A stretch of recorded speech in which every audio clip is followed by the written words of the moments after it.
Okay, so today is Thursday. Time for a Room Talk Thursday episode. It is not my first at 30 years old. That was last week, but this is the first after my first full week of being 30 years old. And as you could probably guess, 30 doesn't feel that much different from 29. The only thing that really feels different is I'm pretty sure I had the flu all week. So, I mean, that felt different, but I've had those kinds of symptoms before, so it's not really all different. But I've actually been really looking forward to today's episode, because normally it's just like, yeah, this is some of the shit that happened. Here's my progress on this. Here's my progress on this, etc., etc. And that's still going to happen. That's how we're going to start it. But I just felt like as the week went on, I was like, oh, I really want to talk about this. Oh, I really want to talk about this. Oh, this cool thing. And I feel excited. So doing the usual shit. My VN progress, I finished scripting chapter 2.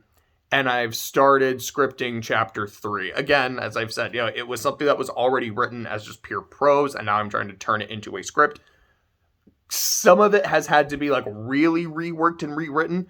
Some of it not so much, and I'm really grateful for the parts that I haven't had to fuck with all that much, because it just makes the process a lot easier, but I guess also makes the progress a lot easier. So that's really nice.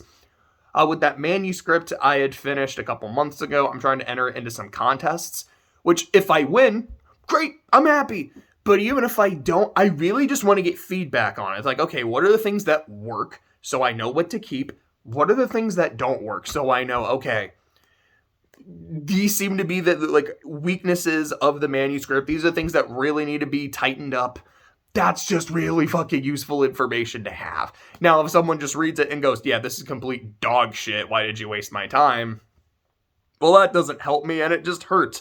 But as long as there are things that I can say, like, this is genuinely constructive, helpful criticism, now it's up to me how much of this do I genuinely want to take or not. Is this something that they don't like, and I understand it, but I really still want to keep it, I will fight for it? Or is it something like, no, this just doesn't work, I'm like, yeah, I guess that's fair.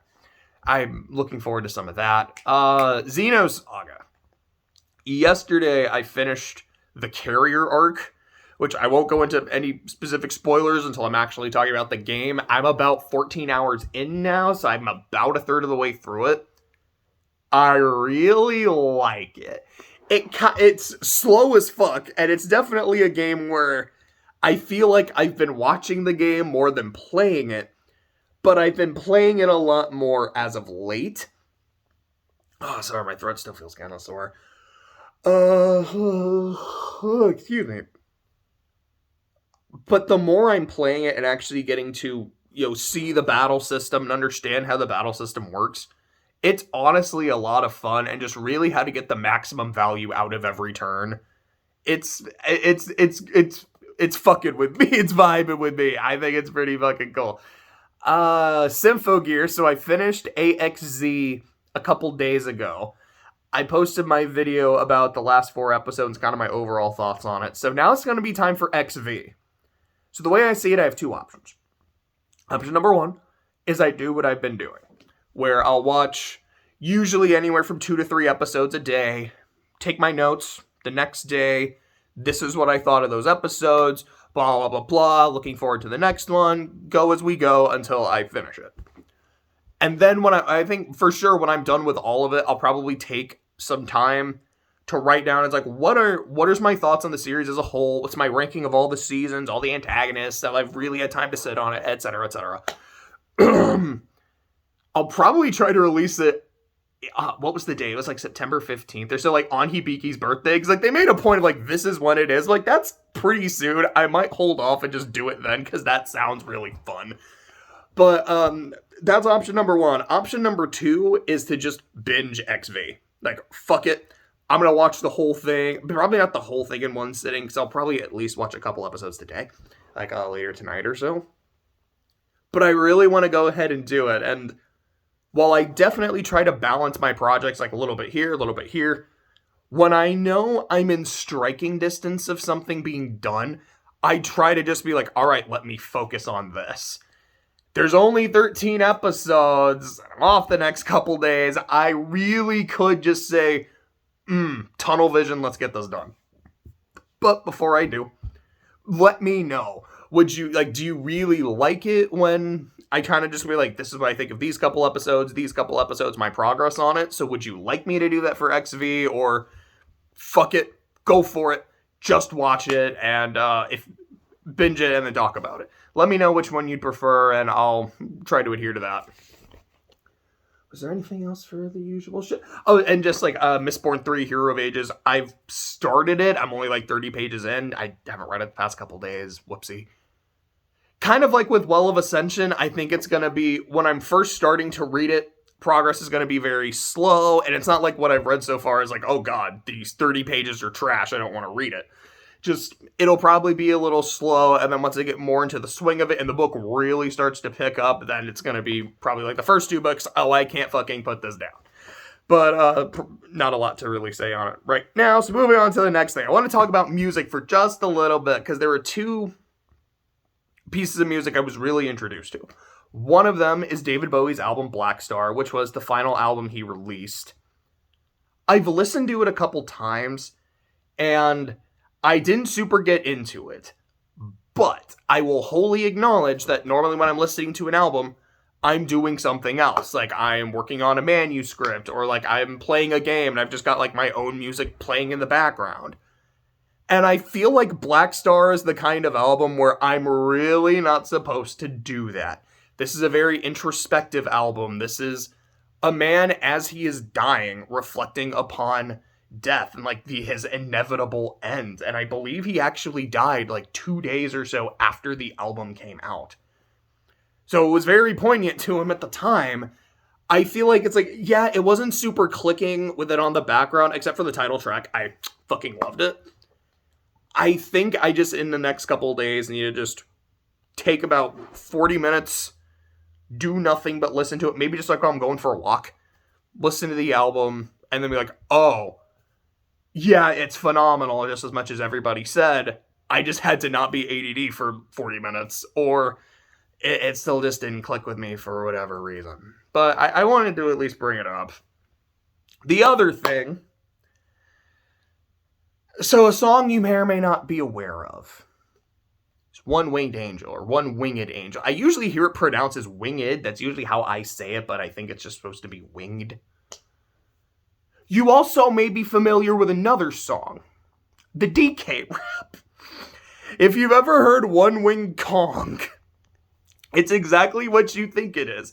It is One Winged Angel, but it takes voice clips from the DK rap. Just the the words join in too. And I'll be honest, it's one of those where conceptually I think it's hysterical. I think it's so fucking funny.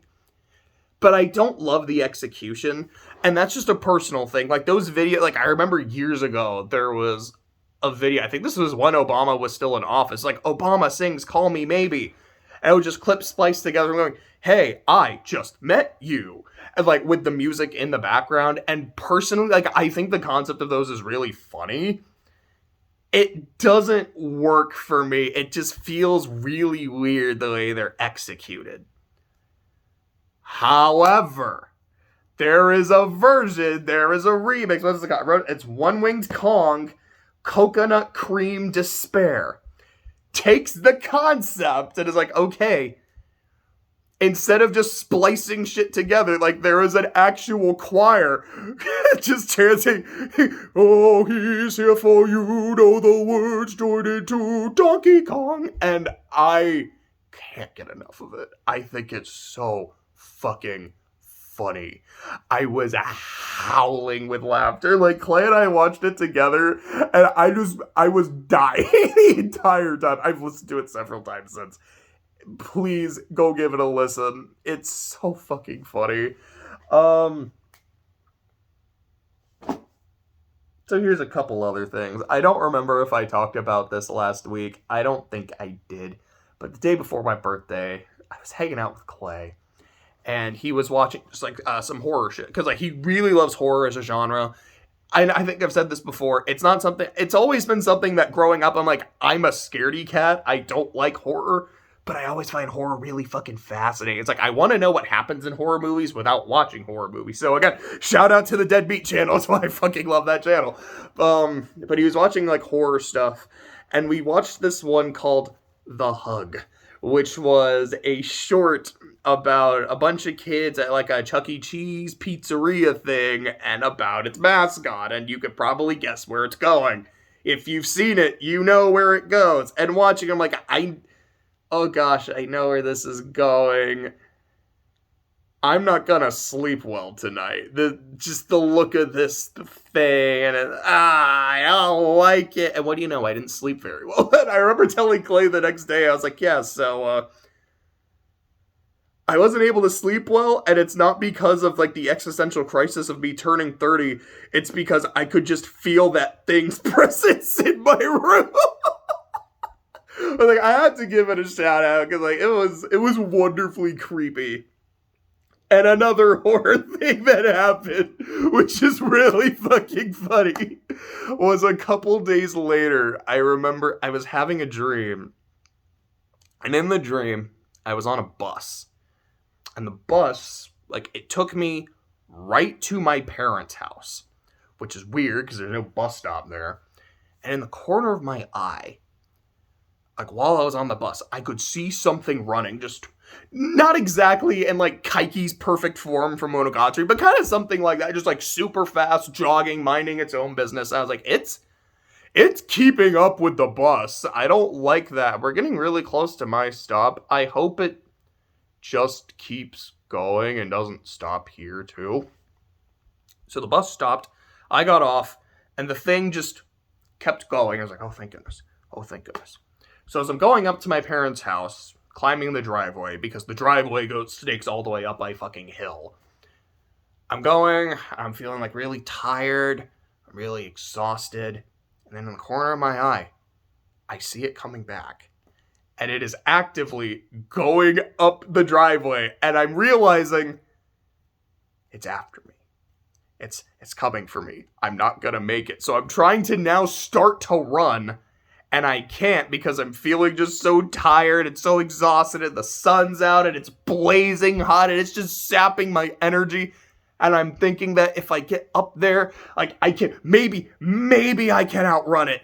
But I don't think I actually can, and even if I do, I'm probably not going to be able to open the door in time, and if I do, I probably won't be able to lock it behind me. Like, I'm fucked. And then it comes up to me and pulls out a sigh and stabs me, kills me, and then just runs off like nothing happened.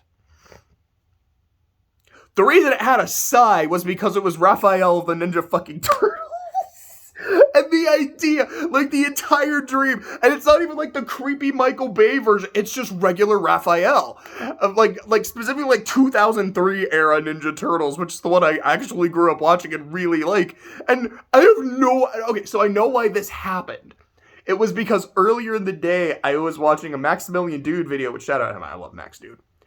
And he was talking about the like Street Fighter Ninja Turtle crossover. So somewhere in my brain was, hey, that really creepy animatronic and the Ninja Turtles, and it combined it, and I think it was, like, I remember, like, waking up after getting stabbed and going, I just had a nightmare about the Ninja fucking Turtles. That is the funniest thing I think I could ever say in my life. What the fuck? I was like, immediately, I was like, I'm writing that down. I have to talk about that on my fucking Thursday video. That is hysterical. On top of that, just I got gaming news, updates, things that excite me. One of them is like I was playing Tropical Freeze with my friend, which, you know, I've been sick. I was like, I don't want to go to his house and get him sick or anything. But it's so fucking fun. I love Tropical Freeze. I don't remember if I said this last week. I think I did. I think I meant to say it. But just in case I didn't, it's something I want to make sure I say. This game is fucking phenomenal. Please play it.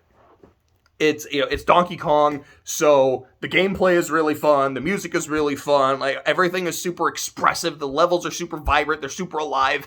It is the kind of game where I would say, this is not a 15 out of 15, because I don't know what to say about the story. So let me just remove story, kind of like if I was talking about a VN, which maybe is something I should do when talking about a VN, is like, let me just take the gameplay element out. Unless, like, Danganronpa, where there's actual fucking gameplay, which Danganronpa gameplay is not the best. But anyways, point.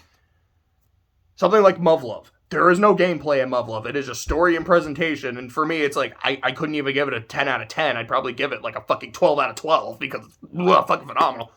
To me, Tropical Freeze is basically the same thing. It's like, this is not, I can't give it my full 15 because of the way the game is.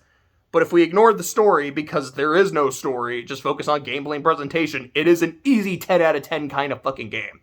Even the things that, like, little bits that bug me, I'm like, man, I don't like this enemy. Man, this jump is really fucking hard. It's so fun and just so addictive. It's so fast-paced that I don't mind that I suck. And I suck. I'm fucking bad at 2D platformers. And I'm still having the time of my life. And any frustration I feel is not that big, especially because I'm playing with a friend. And we're both like, dude, we're both dog shit. But here we are, we beat the game. Now we're trying to get all the Kong letters to get all the temples and shit just so we can play more of it. It's great. Speaking of things I think are fucking great, well...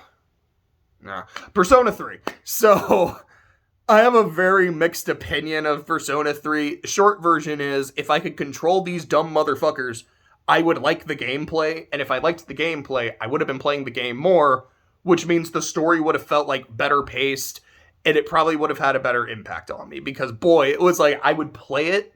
Because also, I was playing Persona 3 when living with my parents and in school, and their rule was... You can only play during weekends, holidays, if you're sick, that kind of shit. So a long game like that means I'm not going to get a lot of chances to play it. Also, because I didn't like playing it, there were long periods where I wouldn't touch it. And so when I would get back into it, a lot of the story and character nuances were admittedly very lost on me. Now, there was a point where I was like, I need to fucking finish it. And I was getting back into it and it was getting really good. But I still hated the gameplay because I just hated how bad the AI could be. But I'm excited for Reload. Because I had said for a long time, it's like, if they remake Persona 3, which I know they have, and it's funny to me how there's no definitive version of Persona 3, because every version does something that people don't like, or they cut something that people don't like. It's interesting. It's really interesting. It's like, if they remake it, put it on console so I can play it, and I can control my party members, I'm gonna play it. There's a chance it might end up being the best one. Because I love the atmosphere of Persona 3. I really liked the character work, like, when I was able to fucking play it. Excuse me. The music is great. It's just a Persona game. They're all fucking great with their music. I remember loving the social links. So I'm really, really excited for Reload. And there's some of the other things they said. It's like, oh, there's going to be like side stories where you can kind of focus on other people. Like, oh, that sounds really cool. Light and dark spells are going to work like they do in 5, where there's still the insta-kills, but there's actual damaging moves, so they're more useful.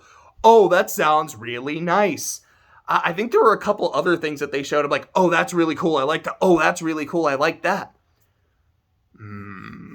Like, oh, I can't wait to drop everything and just play the shit out of this. I'm really looking forward to it.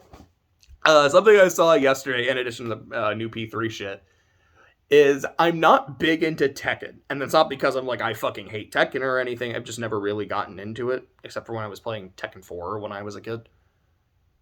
But I saw that for Tekken 8, Heihachi is not going to be in the game because, like, story reasons. But instead, Kuma is just gonna play like Heihachi. He's like wearing his clothes. I think he's got like his his fucking belt is being worn as a headband, and he's actually gonna have like his moves. And I just looked at that, I was like, that's really sweet, because from what I understand, he and Kuma have a very, very strong, like genuinely nice relationship. He's like, he is taking over his master's mantle. Like, that's sweet. Also, that's a fucking bear doing Mishima shit. Like, that's just funny. Also, I really like that. I wanted to just bring that up. And, of course, there is the news that Charles Martinet will no longer be playing the part of Mario. Which is interesting. Kind of the way it was said was, they made it sound like it's less that, like, all right, he's retiring or that he's being fired, and almost more like he's kind of being promoted. He is now Mario's official ambassador, so he's doing something else. And I don't know the specifics behind it. I don't pretend to. It is really nice, though, that for all intents and purposes, again, whether it's he decided to step away, they wanted to replace him, or it was a mutual parting, that they still want him with the company. And he will still be part of Mario. And I love that. That it's like, as much as people are like, this is really sad, I'm like, I like how they're handling it. It just seems really sweet. And I kind of want to, it's like, what does that mean, though, to be Mario's ambassador? It's just like, when the new Mario movie comes out, he's going to be like the hype man for it. Like, is he kind of going to be the new Reggie? But just for Mario stuff, like, Doug Bowser's the new Reggie. But, like, in terms of being like this spokesman that's always showing up for events and doing memes, they'd be like, my body is ready, and like shit like that. I don't know, but obviously I wish him all the, I've never met the man, but like, I wish him all the best. I love his work. Good shit. Let's see. The thing I want to talk about was, I just wanted to shout out some YouTube channels or a few specific videos that I watched during this week. So I started watching a few weeks ago. It's this channel called Fredo on TV. Maybe it's Fredo. I apologize for mispronouncing it. But it's a channel I've been watching a lot. Like, I just really like his shorts. I think they're really funny. And, at times, it's a combination of, like, genuinely pretty insightful, but also pretty fucking humorous. Tub Frog, which is a channel talking about the NFL and, like, NFL stories and shit. Like, specific teams, or, like, what are, like, statistically, what are some of the worst teams to make the playoffs? I think that was the one I watched the other day. Like, here's me talking about every Super Bowl. I like that a lot, because I fucking love football. It's almost back. I'm not wearing my Saints shirt right now, but I probably will sometime this week. I'm getting way too excited about preseason games, so it's football season. False Swipe Gaming, it's a channel I love. I've shouted them out several times. I love Pokemon. I love hearing people talk about Pokemon. They've been uploading a lot lately. And there's a part of me that goes, I really hope you guys aren't burning yourselves out. There's another part of me that goes, more content! Because I just really like it. Like, I believe Kellen is the name of the narrator. I just love his voice. Like, it's just very, just that word again that I love using, but it's just very nice. It just sounds very pleasant. And it's like, I really like the sense of humor they have, in addition to, here's just interesting shit about Pokemon, which is a series I fucking love. I've adored it since I was like 5 to 6 years old. It's important to me.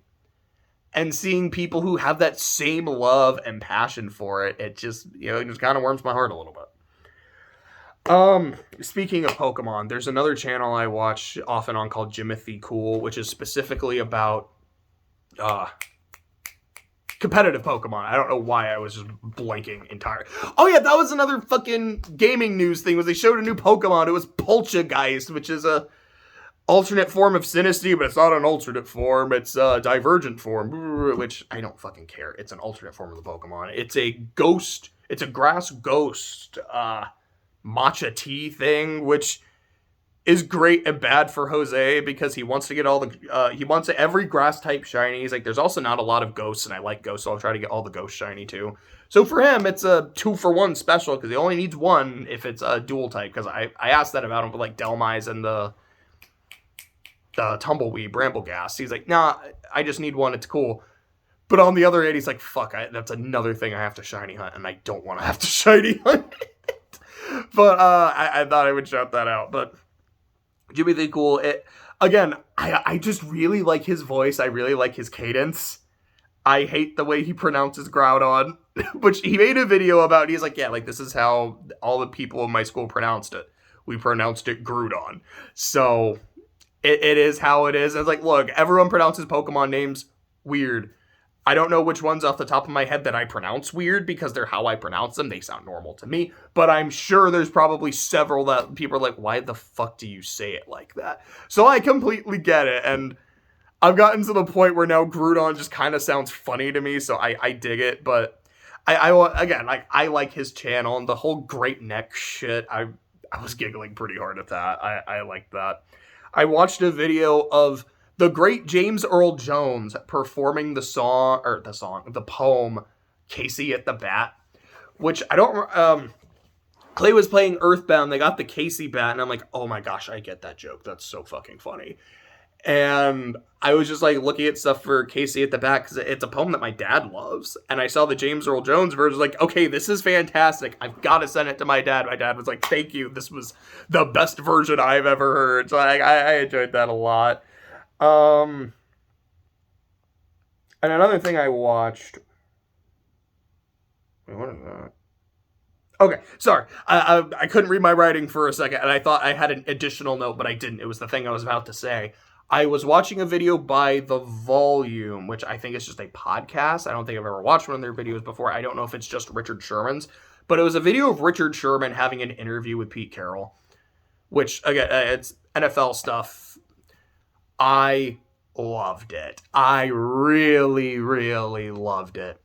There was just a lot of, like, Pete Carroll, let me say it like this. As a Saints fan, I have a lot of fucking hatred toward the Seahawks. They eliminated us from the playoffs twice. One of them, we just kind of played like shit the entire game. We still weirdly had a chance to win. And I'm like, we had a good season, but like, it feels like we were genuinely beat by a better team. There wasn't some like miracle bullshit that happened in the last few seconds. So much as I hate it, I respect it. And then there's the Beastquake, which is just like this feels humiliating. I hate that this happened. I hate this fucking team. But as much as I hate the Seahawks, I really can't. It's like, I respect them too much. It's like they were just not the 7-9 team. That team was actually bad, and we got embarrassed. But like that whole Legion of Boom era, fuck, this is a really good team. Fuck, they're actually really fun to watch. I know a lot of people will say, like, like seeing a low-scoring game where it's a defensive battle, like, man, it's really boring, so there's not a lot of ball being moved or anything, but it can still be really fun. Like, their Super Bowl against the Broncos. It's a boring game because it was completely lopsided, but actually watching how thoroughly that defense dismantled the greatest offense of all time was wow. Holy shit. Like, that hit on Demaryius Thomas, may he rest in peace. Because like that, when that happened a few years ago, that was something really fucking sad. But watching that hit, where like, he's just doing a regular route and then just gets shoulder checked and goes flying a few yards back. Everyone says when like the first play, when the ball went over Manning's head and ended into safety, it's like, okay, from that moment the game was over. No, that was 2 fucking points. The game was not over. To me, that was when the game was over. That was the moment that 100% showed this defense is here to fucking play. They don't care that this is Peyton Manning, and if he wins the Super Bowl, maybe he can just like ride off into the sunset. They don't care that this is statistically the greatest offense to ever play the game. They are not scared of the Broncos, and they are going to make the Broncos terrified every time they go back out on the field. And holy shit, was it badass. And then the next game, or not the next game, like the next year where they were back in the Super Bowl playing Brady, and if you may or may not know, I'm kind of a Brady hater, and I'll wear it on my sleeve, like 100%. On the one hand, it's like, this is the GOAT, with all his accolades, all his rings, and all his success. On the other hand, this is also the luckiest son of a bitch to ever play the game. Because you look at Peyton Manning, he's like, I have the greatest offense ever, and I have to play this incredible fucking defense. And then when Brady does it, it's like, he's playing their carcass because a lot of the like big major contributors aren't out there. So while on the one hand, it's like, yeah, Brady beat the Legion of Boom. Did he really? I wouldn't say so. Like, they genuinely won the game. Like, don't get me wrong. But it's not as much like you beat that great defense. It's, on a technicality, I suppose. But listening to Richard Sherman and Pete Carroll actually talk about it and the decision to not run the ball, it's like, yeah, this is why. I liked that a lot. Now, you can kind of figure it out. It's like, yeah, you don't have a lot of time left. You're probably going to have to throw the ball at least at one point. And like, based on the defensive formation we saw, we thought this would be the best time to do it. But hearing it really be addressed, like, yes, this was the process. This was the thought process. This is why we did it. Would we do it again now, knowing the result? Probably not, but in the moment, these were all the decisions. Like, these were all the factors to the decision, and this is why we did it. It was really nice to hear, and at least me personally, like, I felt like just seeing Richard Sherman here, it was like, okay, like, I'm glad you said it. I'm glad we addressed it. We're good.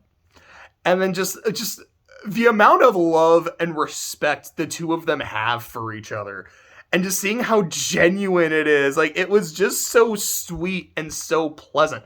Like, this really doesn't feel like this is a coach and a player. This just feels like two incredibly close friends sitting down and having a conversation. It was lovely. And also just hearing Pete just talk about, there's a lot of players from that old team, from those years that still live in Seattle. They're still close to the community. They stop by at practice. They help out at practice. Like, they really want to see the new guys on the team grow. And I'm like, this is such a great community. Like, I am a Saints fan. That's not changing. But it's really, like, Seattle is just so likable. And I just remember Gino, at the end of that week 1 game, like, they wrote me off. I didn't write back. And like, fuck, I love that quote. That's so hype. Damn it. Like, I'm not supposed to like the Seahawks, but I can't help but like the Seahawks. Now, if they play the Saints, I hope Seattle loses by 60. But aside from that, like, damn it. I don't like the 49ers, though. I hope the Seahawks run away with the division. Fuck the Niners. But I had to bring all that up. The last couple things I want to say. I'm running out of time, which is normally something I don't have an issue with, but I have so many videos on my phone from all this info gear shit that I'm actually running out of space. There's a poster right there that is of Tanya from Tanya the Evil, and I think I just found out yesterday that holy shit, there is going to be a season 2, because there was season 1 and then there was a movie, and I loved season 1 and I loved the movie.